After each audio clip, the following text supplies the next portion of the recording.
sebelum tidur buat amalan sholat hajat. Karena hajat itu berkaitan dengan apa yang kita inginkan, apa yang kita mau. Mungkin selama ini yang ini sudah terwujud, misalnya buat rumah udah selesai, beli kereta kesampaian, beli mobil kesampaian. Satu yang belum kesampaian mungkin berangkat haji atau berangkat umroh. Maka terus Pak, saya sampaikan kepada jemaah sholat subuh adalah membaca selawat pembuka pintu rezeki yang saya bacakan tadi. Saya ulangi bunyi selawatnya. Ya Rabbi salli ala Muhammad waftah minal ghairi kulla mughlaq. Baca habis subuh 10 dan habis sholat asar 10. Saya yakin dan saya sudah amalkan ini dan itu sudah terbukti, subhanallah, dengan izin Allah Subhanahu wa taala. Bismillahirrahmanirrahim. Assalamualaikum warahmatullahi wabarakatuh.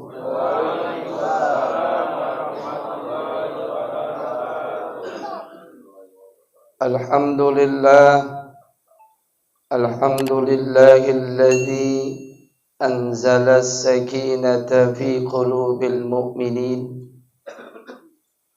liyazdadu imanan ma'a imanihim. Ashhadu an la ilaha illallah wahdahu la syarika lah wa ashhadu anna sayyidana Muhammadan abduhu wa rasuluh.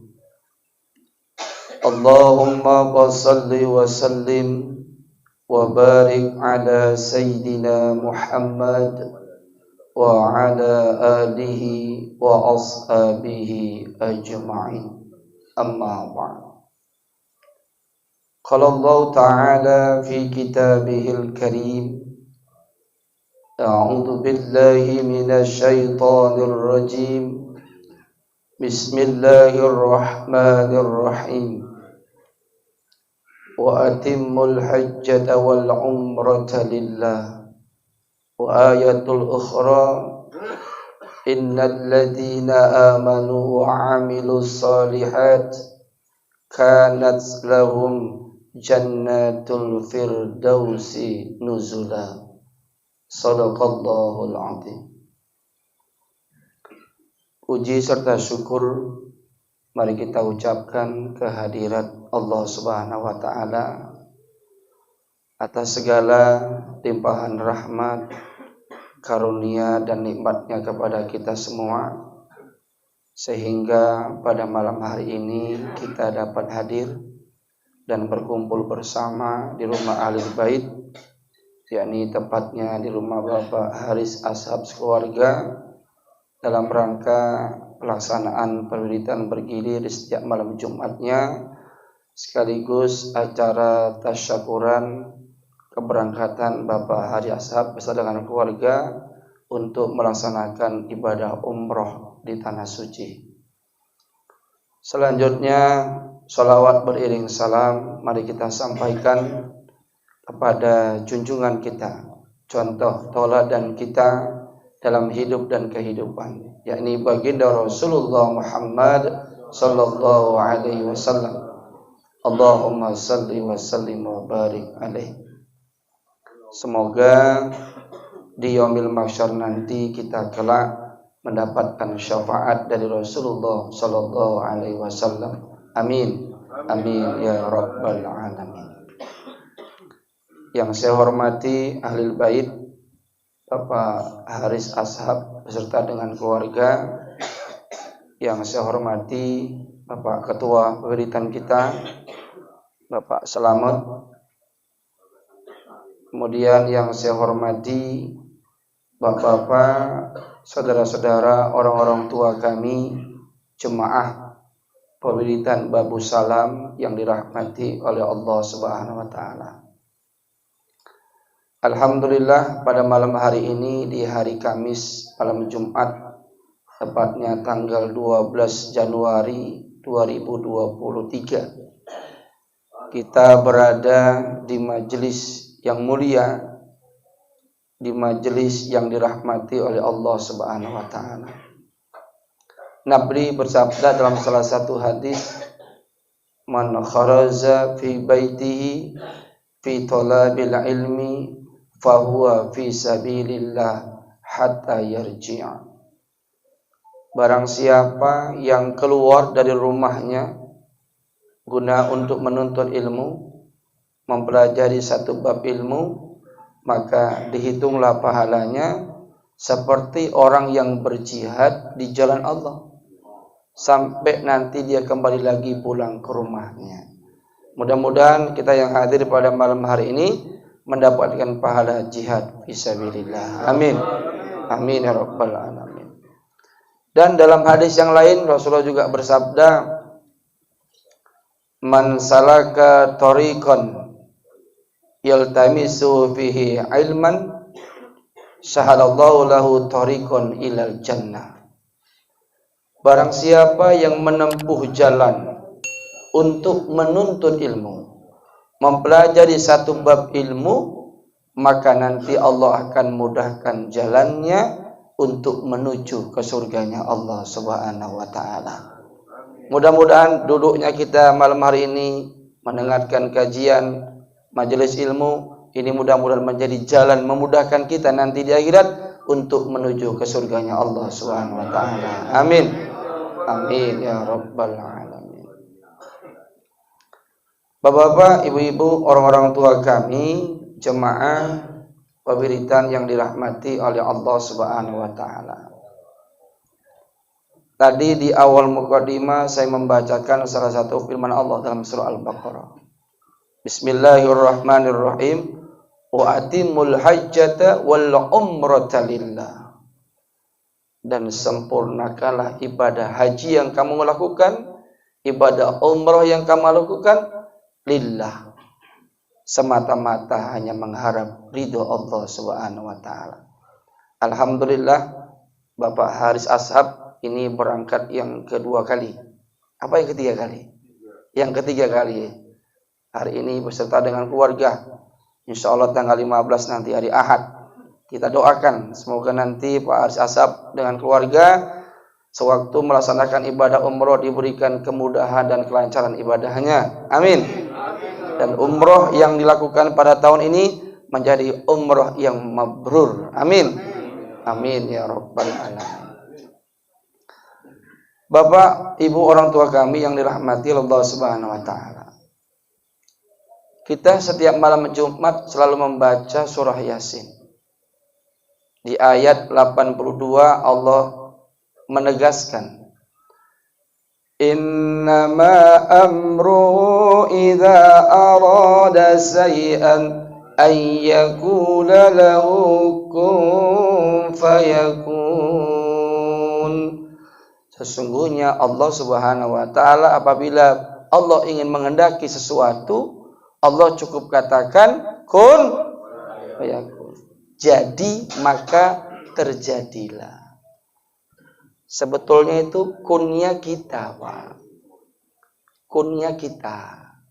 Fayakunnya Allah. Kita sudah ikhtiar.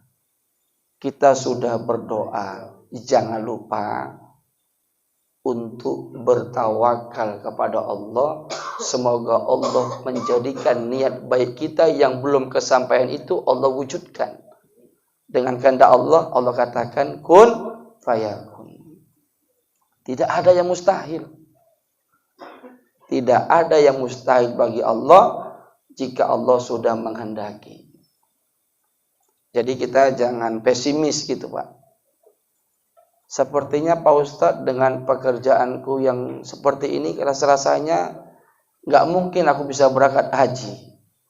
Nggak mungkin aku bisa berangkat umroh. Siapa bilang? Saya katakan sekali lagi, tidak ada yang mustahil bagi Allah jika Allah sudah menghendaki. Kita buat saja amal-amal dalam hidup ini yang baik-baik, Pak. Nanti Allah yang punya cara. Dengan amal-amal yang baik itu, dengan amal-amal yang ikhlas itu, nanti Allah yang punya cara untuk bisa mewujudkan apa yang menjadi hajat dan niat baik kita. Maka Bapak Ibu, kalau kita ada hajat-hajat khusus yang kita inginkan, jangan lupalah buat amalan sholat hajat. Sebelum tidur, buat amalan sholat hajat. Karena hajat itu berkaitan dengan apa yang kita inginkan, apa yang kita mau. Mungkin selama ini, yang ini sudah terwujud. Misalnya, buat rumah udah selesai. Beli kereta kesampaian. Beli mobil kesampaian. Satu yang belum kesampaian mungkin berangkat haji atau berangkat umroh. Maka terus Pak, saya sampaikan kepada jemaah kita Pak, dalam kita melaksanakan ibadah umroh itu atau haji, ketika kita mengenakan pakaian ihram di mikot, yaitu di Bir Ali kalau jemaah haji Indonesia, itu dari mulai kita sudah pakai pakaian ihram itu, dari mulai Madinah sampai menuju ke Mekah, itu kita nggak lepas membaca lafaz talbiyah namanya. Labbaik Allahumma labbaik, labbaik la syarika laka labbaik, innal hamda wan ni'mata laka wal mulk la syarika lak. Udah sampai ke Mekah kita. Maka Pak, salah satu amalannya sering-sering baca lafaz talbiyah itu, biar Allah panggil kita sebagai duyufur rahman, sebagai tamunya. Yang namanya tamu Allah itu pasti akan dimuliakan. Betul. Kalau kita berangkat haji, berangkat umroh di tanah suci itu, kita akan diberikan kemuliaan oleh Allah Subhanahu wa taala. Dan seandainya kita mati di tanah suci, subhanallah, Mbah Mun kesampaian ya Pak. Kiai Haji Maimun Jubair, salah satu gurunya Gus Baha dan salah satu gurunya Ustadz Nur Ali Nasro Ginting. Beliau meninggal di tanah suci Mekah sewaktu melaksanakan ibadah haji, dan beliau dimakamkan persis di Ma'lah, dekat dengan makamnya istri Nabi yang pertama, yaitu Khadijah. Kalau makam di sana kan nggak boleh mewah, hanya batu gini aja, seonggok batu aja di sana. Banyak orang-orang Indonesia kalau umroh, haji, mereka akan singgah ziarah di Ma'lah, di makamnya Kiai Haji Maimun Jubair itu, ulama karismatik. Tidak ada jaminan orang yang meninggal di tanah suci kecuali balasannya adalah surganya Allah. Maka terus Pak, labbaik Allah, kalau mati labbaik Allahumma labbaik, labbaik la syarika lak labbaik. Ya, karena nggak ada yang mungkin, tidak ada yang mustahil bagi Allah. Saya aja nggak berpikir bisa umroh tahun 2019 kemarin di akhir tahun sebelum Covid. Kita buat aja amal-amal kebaikan semampu kita, berbuat amal kebaikan itu. Nanti biar Allah yang punya kerja, Allah yang punya cara untuk bisa menghajikan atau mengumrohkan kita dengan jalannya Allah Subhanahu wa taala. Bapak Ibu, orang-orang tua kami yang dirahmati oleh Allah Subhanahu wa taala. Jadi oleh karena itu, kita ini dalam hidup ini, kita itu harus memiliki amalan yang diistiqomahkan. Kan kita udah berganti tahun ini. Tahun 2022 ke tahun 2023. Kata Nabi, kalau kita mau disebut orang yang beruntung, yang menang, yang sukses, yang berhasil, maka tahun ini harus lebih baik daripada tahun-tahun sebelumnya. Waduh Pak Ustadz, tahun 2022 aku jarang kali ke masjid. Coba berniat di tahun 2023 ini untuk rajin sholat berjamaah di masjid. Pak Ustadz, tahun 2022 aku sering terlambat kalau sholat Jumat. Itu sebetulnya yang datang sholat Jumat, khatib udah naik di mimbar, itu malaikat udah menutup buku catatannya. Maka rugilah orang yang datang sholat Jumat, khatib sudah naik di mimbar. Maka berniat. Itu kan malaikat mencatat siapa yang datang di awal. Sebelum azan, sesudah azan, sebelum khatib naik di mimbar. Malaikat melihat. Maka sangat rugi kalau kita datang sholat Jumat, khatib sudah naik di atas mimbar. Sebetulnya bukan kita datang setelah azan, tetapi kitalah yang menunggu azan. Bagaimana wajah orang-orang beriman di akhirat tidak seperti cahaya matahari? Salah satu apa amalannya? Dia selalu sholat berjamaah ke masjid sebelum datangnya azan. Bukan ketika azan baru datang. Kitalah yang menunggu azan. Sebetulnya. Maka orang-orang yang umroh itu, haji, mereka akan datang duluan itu Pak kalau mau sholat subuh. Jam 3 itu udah datang ke masjid. Jam 3:30. Kenapa? Kalau datang belakangan, itu udah sholatnya di luar. Nggak dapat di dekat Ka'bah. Pengalaman kita Pak Asap. Jam 3 udah bangun itu. Sholat tahajud sekalian. Kalau habis maghrib itu nggak akan pulang lagi. Sampai nunggu datangnya waktu isya. Nanti di belakang sholatnya. Betul memang. Ya kita aja Pak. Kalau sholat Jumat datang terlambat. Sholatnya nggak lagi di teras. Di mana? Di tangga Pak Ustaz. Kecempet aku Pak Ustaz. Dekat tiang, dekat tangga. Kenapa? Terlambat. Itulah resiko orang terlambat. Jadi di tahun 2022 kita masbuk terus. Berniat. Di tahun 2023 aku tidak akan masbuk lagi. Aku akan menjadi jemaah yang sholat di awal waktu. Berniat. Loh, apa nilainya beda Pak Ustaz? Beda. Loh, orang sholat Jumat aja beda nilainya kok. Yang datang di awal waktu seperti berkorban seekor unta. Berapa harga unta itu? Senilai 50 juta. Yang berdatang sudah khatib naik di mimbar atau udah mau sholat seperti berkorban sebutir telur. Berapa harga sebutir telur sekarang? 2.000 perak. Berbanding dengan 50 juta. Sangat jauh sekali. Maka saya nggak pernah terlambat sholat Jumat. Wong saya khatibnya, kan nggak mungkin terlambat Pak. Kan sangat lucu kalau khatib terlambat datang sholat. Loh, ustadznya udah mau sholat, mau khutbah baru datang, kan nggak mungkin begitu. Usahakan kalau sholat Jumat jangan pakai baju lain kecuali baju warna putih. Berusaha Pak, tiap Jumat. Pak Ustaz nanti pikirnya bajuku cuma itu doang. Tiap Jumat itu aja yang kupakai. Orang nggak tahu. Baju putih kita kan banyak, gitu maksudnya. Sunnahnya kan begitu. Mandi, memakai wangi-wangian, memakai pakaian baju warna putih, bersegera datang ke masjid, potong kuku, ya kan? Motong kuku pun ada ajarannya, nggak sembarangan Pak. Pilihlah waktu motong kuku itu 3 hari. Senin, Kamis, jangan di luar 3 hari ini. Loh, ada kaitannya dengan masalah kualitas rezeki kita? Ada. Masalah ibadah kita? Ada. Pilih waktunya Senin, Kamis, atau Motongnya pun jangan sembarangan. Mohon maaf, adabnya yang diajarkan Rasulullah. Kita kan sering motong kuku itu kalau apa? Jempol duluan. Salah. Motong kuku itu adabnya sebelah kanan dulu, jari telunjuk. Jari telunjuk, jari tengah, jari manis, kelingking kiri, pindah ke kiri.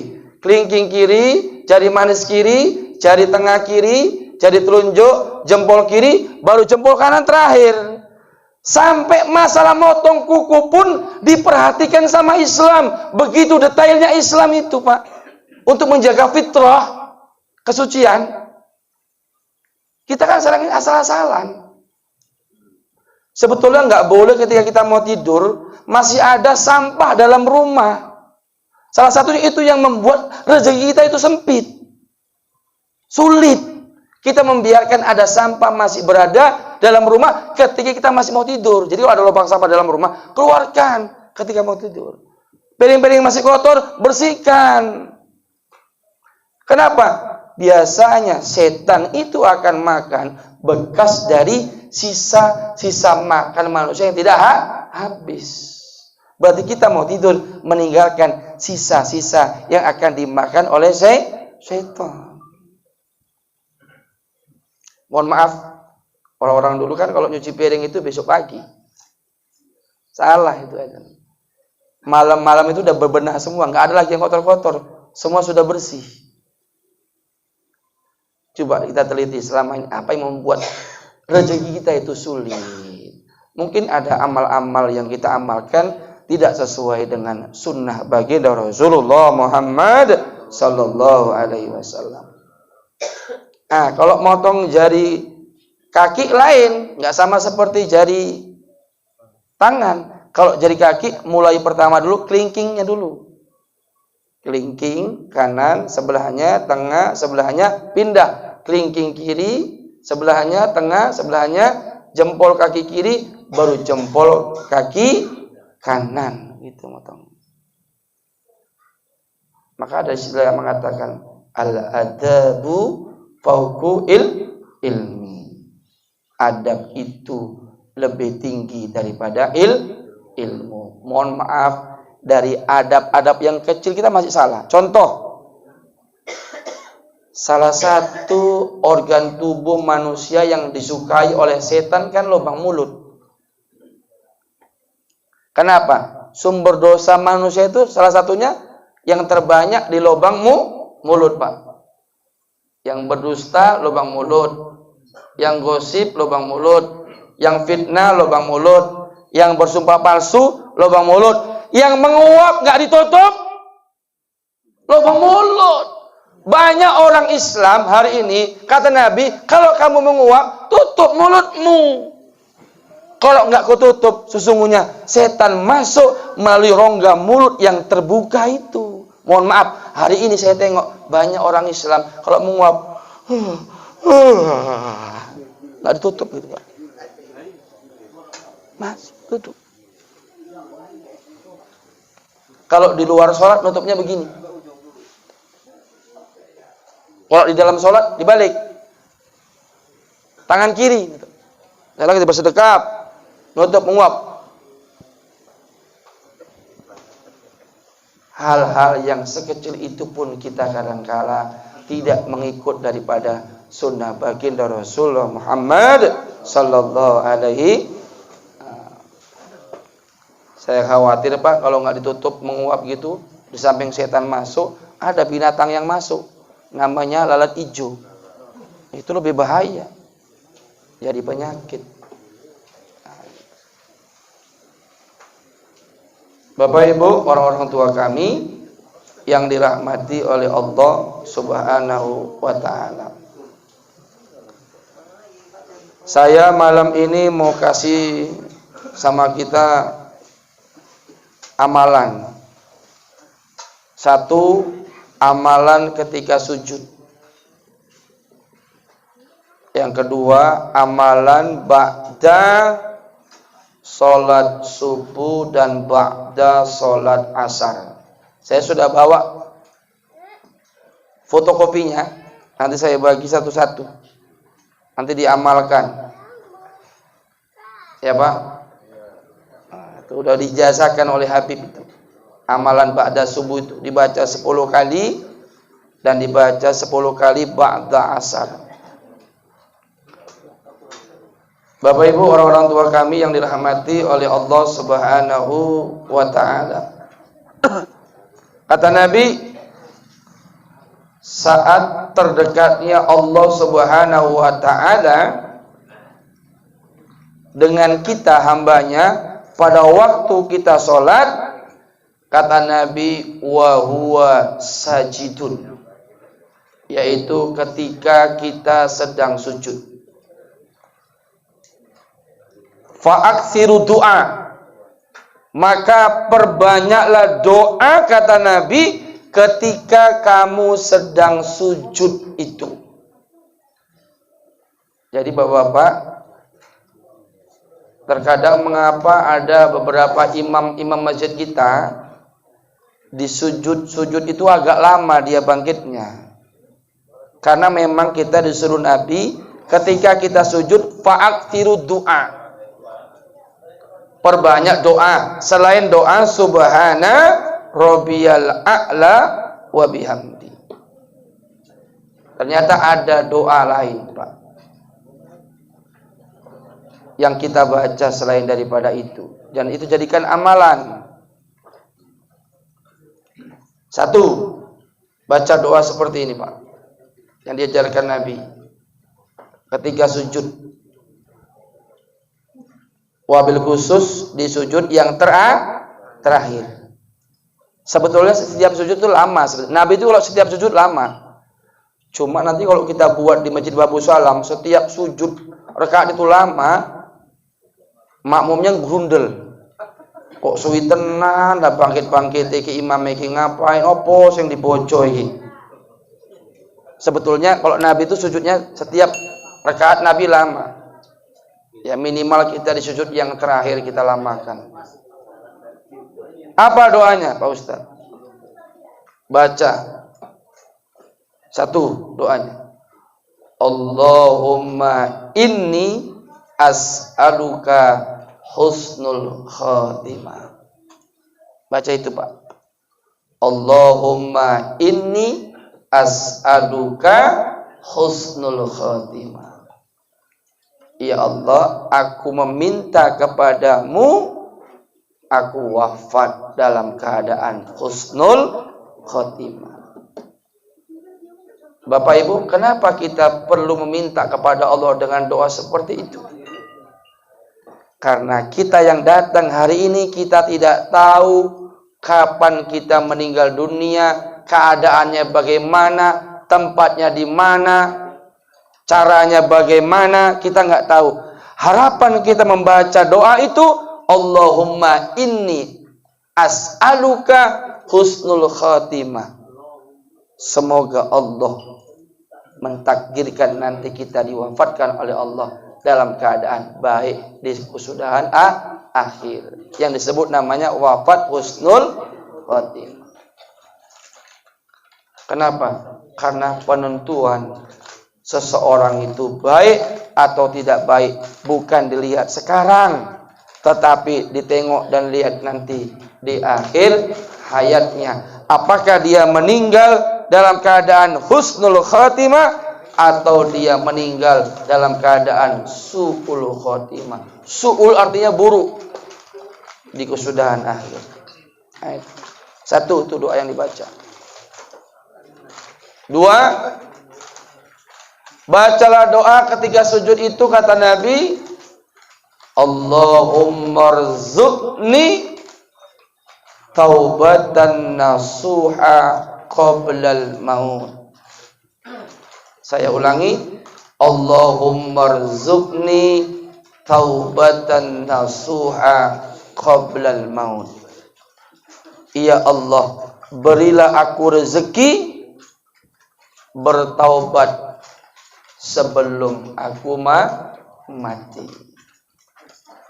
Jadi bapak-bapak, siapa di antara kita nanti wafat, meninggal dunia dalam keadaan sudah bertaubat, mendapatkan ampunan dari Allah, maka tidak ada lagi balasan bagi kita kecuali Allah akan berikan balasan surga bagi kita yang penuh dengan kenikmatan. Itu doa yang kedua. Yang ketiga adalah Allahumma ya muqallibal qulub tsabbit qalbi ala dini. Duhai Allah yang membolak-balikkan hati, tetapkanlah hatiku kepada agamamu yang benar, yaitu agama Islam. Itu Pak doa yang dibaca. 3. Pertama, Allahumma inni as'aluka husnul khatimah. Yang kedua, Allahumma rzuqni taubatan nasuha qablal maut. Dan yang ketiga, Allahumma ya muqallibal qulub tsabbit qalbi ala dinik. Nah, nanti Pak Asap di tanah suci banyak-banyak mohonkan doa ini ketika sujud, apalagi ketika sujud di raudhah. Di antara mimbar Nabi dengan makam Nabi disebut namanya raudhah. Raudhah min riyadil jannah, taman daripada taman-taman surga. Kalau dulu orang sholat di situ berebut, ngantri. Sekarang sudah ada tiket. Maka teratur sekarang, Pak. Teratur ya. Ini dulu maju, tiket yang rombongan ini maju, ini tunggu. Kalau dulu enggak, suka hati. Siapa yang duluan dia yang maju, dia yang dapat duluan. Berani nyolong. Sekarang tidak bisa seperti itu. Jadi kalau sudah sampai di sana, Pak, ketika melihat Ka'bah, kita pasti akan meneteskan air mata. Sebejat apapun kita di Medan, di Indonesia ini, begitu kita berangkat haji atau umroh, begitu melihat Ka'bah, kita pasti akan menangis. Kita berpikir, begitu kecilnya diriku di hadapan Allah Subhanahu wa Ta'ala. Kecil. 14 meter itu Ka'bah tingginya. Manusia paling tinggi cuma 2 meter. Kita bayangkan bagaimana Nabi Ibrahim itu besarnya yang membangun Ka'bah itu. Kalau makamnya aja telapak kakinya sebesar itu. Masya Allah. Bapak Ibu, orang tua kami yang dirahmati oleh Allah Subhanahu wa Ta'ala. Kemudian amalan selanjutnya, ini amalan selawat. Ini sudah dijazahkan oleh Habib kita. Selawat ini dibaca, itu sudah saya bawa fotokopinya, nanti saya suruh ambil tuh. Andre Satgas di kereta. Andre ambilkan kertas yang di kereta itu. Di bagasi. Dan selawat ini sering dibaca oleh santri-santri ketika selawatan sebelum mahalul qiyam. Ya Rabbi salli ala Muhammad wafta minal ghairi kulla mughlaq. Ya Rabbi salli ala Muhammad wafta minal ghairi kulla mughlaq. 10 kali baca itu habis sholat subuh. Maka beberapa orang yang memiliki amalan-amalan tertentu khusus, biasanya dia habis sholat subuh dia langsung pulang dulu. Dia akan duduk iktikaf dulu di masjid sampai selesai amalannya selesai, baru dia pulang ke rumahnya. Salah satu amalan itu yang kita baca ba'da sholat subuh adalah membaca selawat pembuka pintu rezeki yang saya bacakan tadi. Saya ulangi bunyi selawatnya. Ya Rabbi salli ala Muhammad waftah minal ghairi kulla mughlaq. Baca habis subuh 10 dan habis sholat asar 10. Saya yakin dan saya sudah amalkan ini dan itu sudah terbukti, subhanallah, dengan izin Allah Subhanahu wa Ta'ala. Allah akan berikan kelancaran, kemudahan daripada rezeki yang didatangkan dari Allah Subhanahu wa Ta'ala. Jadi salawat itu hebat, Pak. Itu amalan yang dahsyat, Pak. Tolong dibagi, Pak. Satu-satu. Sebagai oleh-oleh. Itu bukan voucher di matahari ya, Pak. Nanti pikir voucher. Ini voucher di akhirat. Diamalkan. Itu sudah diijazahkan oleh Habib kita. Baca habis subuh 10 kali dan habis asar 10 kali. Saya ulangi selawatnya. Ya Rabbi salli ala Muhammad wafta minal ghairi kulla mughlaq. Ya Rabbi salli ala Muhammad waftah minal ghairi kulla mughlaq. Waftah, dan bukalah. Nah, kita sering berdoakan, Allahumma aftah lana abwabal khair wa abwabal ni'mah wa abwabas salamah wa abwabal afiyah wa abwabas siha wa abwabar rizqi. Kalau abwaba itu artinya pintu, jamak dari kata babun. Kalau babun pintu satu, babun pintu tapi satu. Tapi kalau abwab pintu, banyak pintu-pintu. Dengan berkat salawat itu kita minta kepada Allah dibukakan pintu-pintu kebaikan dari Allah Subhanahu yang mungkin selama ini tertutup. Waftah, dan bukalah. Minal khairi, dari kebaikan-kebaikan. Kulla mughlaq, dari setiap yang tertutup. Mudah-mudahan Allah akan bukakan. Ingat, suatu amal itu kuncinya adalah yakin. Jangan nanti gini, apa iya ya? Nah, kita sering gitu kan, Pak. Kalau aku rajin sholat duha, sholat tahajud, sholat hajat, rajin sedekah, rajin zikir, nanti begini, nggak yakin kita. Kenapa? Inna zonna abdi, sesungguhnya Allah itu bergantung pada sangka hambanya. Kalau sangka hambanya baik, baik yang terjadi. Kalau sangka hambanya buruk, buruklah pula yang terjadi. Maka dalam hidup ini kita selalu berprasangka yang baik, baik itu kepada Allah maupun kepada sesama manusia. Terakhir, Pak Asap, pesan saya pada Pak Asap dan keluarga, jangan lupa doakan saya, doakan juga seluruh jemaah Perwitan Babu Salam. Nggak perlu disebut satu-satu. Ya Allah, jemaah Perwitan Babu Salam yang belum berangkat haji, berangkat umroh, ya Allah, Engkau panggil sesuatu nanti, ya Allah. Di Multazam, di Raudhah, ya, di Makam Ibrahim, di tempat-tempat yang mustajab. Kalau di sana banyak tempat-tempat yang mustajab. Cuma saya malah nggak kesampaian nyium Hajar Aswad karena begitu ramai, Pak. Kalau udah akhir tahun, bulan 12 berangkat umroh, pasti akan ramai, seramai kayak haji akhir tahun karena liburan. Ramai. Ya, berniat, Pak, terus. Tidak ada yang mustahil bagi Allah jika Allah sudah menghendaki. Tengok itu, orang-orang yang tinggal di Payabakung, asbab dibuat jalan tol Semayang, Helvetia, Semayang sampai Binjai. Banyak orang di tanahnya di Payabakung itu kan dapat ganti rugi akibat digusur. Cuma 200 meter, semeter diganti 1 juta, dapat ganti rugi 200 juta. Semula berpikir, nggak pernah berpikir punya duit sebanyak itu, tapi Allah punya cara, Allah punya kerja.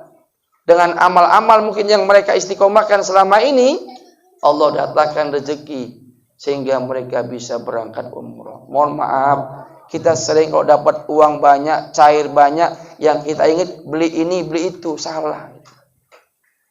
Yang harus kita ingat lebih dahulu adalah kita sempurnakan ibadah kita, rukun Islam yang belum kita kerjakan, yaitu ibadah haji. Nah, sekarang haji lama, Pak. 19 sampai 21 tahun daftar tunggunya. Walaupun kuota ditambah sekarang untuk Indonesia sebanyak 221.000 tiap tahun untuk kuota haji, itu pun kita masih tetap harus menunggu waiting listnya sampai 19 atau 21 tahun. Bahkan haji plus pun sekarang belum tentu bisa langsung berangkat. Nunggunya ada yang 2 tahun, ada yang 3 tahun. Maka beberapa orang sekarang daftarkan anaknya haji dari sejak sebelum akhir balik sudah didaftarkan. Yang ada duitnya. Sampai nunggu datang nanti panggilan 20 tahun kemudian. Ustaz, kalau aku daftar haji 50 tahun, 21 tahun kemudian, berarti umur berapa? 71. Jangan bilang, apa masih hidup? Kan gitu kita sering apa? Kalau udah Allah mengendaki. Jemaah umroh yang saya bawa Pak Asap, tahun 2019, Bapak Ibu, kakek nenek itu berangkat sama anaknya. Dari Medan, dua-dua orang tuanya tadi dibawa kursi roda, Pak. Sudah disiapkan, dilakban, dibawa ke pesawat, dibawa ke hotel. Nanti bakal kursi roda ini dipakai oleh ayah dan ibunya yang sudah tua tadi. Apa yang terjadi? Keajaiban yang terjadi. Kursi roda dua yang sudah dibawa oleh anaknya sama sekali nggak dipakai di sana. Dari mulai melaksanakan ibadah umroh sampai selesai dilakban, hanya disimpan di kamar hotel, nggak dipakai. Itulah salah satu keajaiban kita berangkat umroh atau haji itu, Pak. Ada yang berangkat sakit-sakit, di sana sehat. Udah bisa melaksanakan ibadah, pulang sakit lagi. Ada. Hanya diberikan oleh Allah untuk bisa melaksanakan ibadah saja. Balik, ada yang sakit lagi. Ada yang berangkat sehat, sampai sana sakit dari awal berangkat sampai pulang. Kenapa? Satu, mulutnya nggak dijaga. Jemaah saya juga orang Binjai. Apa dia bilang? Ketika makan di hotel dia bilang ini, kok kayak gini masakannya, nggak sesuai dengan masakan di Indonesia. Begitu dia ngomong. Sakit dari mulai awal umroh sampai dengan pulang, nggak menikmati ibadahnya. Maka di sana jangan suka, hati-hati Pak. Yang terbesit aja langsung terjadi. Apalagi ngomong-ngomong yang spontan, yang kadang-kala nggak sesuai, itu langsung terjadi. Maka ini yang perlu kita perhatikan jauh-jauh. Kenapa orang sebelum berangkat haji, berangkat umroh, ngadakan syukuran, minta maaf sama semua orang, jiran tetangga, supaya apa? Bukan pamer maksudnya, supaya dengan doa keberkahan orang-orang yang hadir, keminta maafan, dimudahkan jalannya orang yang mau berangkat. Itu sebetulnya tujuannya syukuran itu. Bukan mau pamer, bukan mau riya. Nah, kita nggak tahu Pak, ada sambutan kita dengan teman wirid, teman kerja, kita undang dia ke rumah kita sebelum acara kita berangkat. Dia ikhlas memaafkan kita, didoakan kita. Akhirnya Allah berikan kita kemudahan menjalankan ibadah di sana. Jadi penting Pak, doa orang-orang, kemaafan orang-orang sebelum kita berangkat. Bersihkan hati, bersihkan niat. Insya Allah, Allah akan berikan kemudahan bagi kita nanti di sana. Amin, amin ya Rabbal. Ya, semoga kita bisa menyusul insya Allah tahun depan, insya Allah 2024 berdoa kita. Ya, malam tahajud berdoa.